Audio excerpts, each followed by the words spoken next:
ஆமென். அல்லேலூயா. லாசரு இறந்து 4 நாள் ஆயிடுச்சு. ஆனாலும் கர்த்தர் என்ன பண்ணாங்க, லாசருவே நீ வெளியே வா என்று சொல்லி ஜெபம் பண்ணாங்க. அவர் வெளியே எழுந்து வந்தார். அந்த தேசத்தார், அந்த பட்டணத்தார், அந்த ஊரார் எல்லாரும் பார்த்து அதிசயப்பட்டாங்க, ஆச்சரியப்பட்டாங்க. இவ்வளோ பெரிய தீர்க்கதரிசியானவர் நமக்குள்ளே இருக்கிறாரு.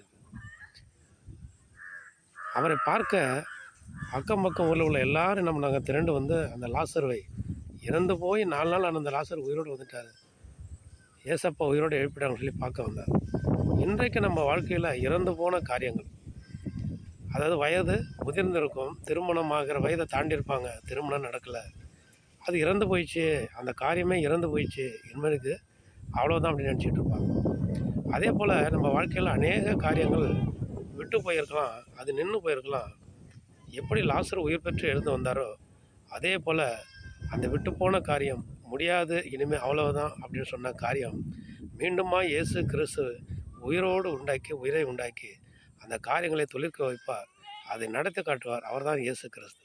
கர்த்தரிடத்தில் ஜெபிப்போம், அவரை கூப்பிடுவோம், இடத்துல வேண்டுவோம். கர்த்தர் நம்ம வாழ்க்கையில் அற்புதங்களை செய்வார். ஆமென். அல்லேலூயா.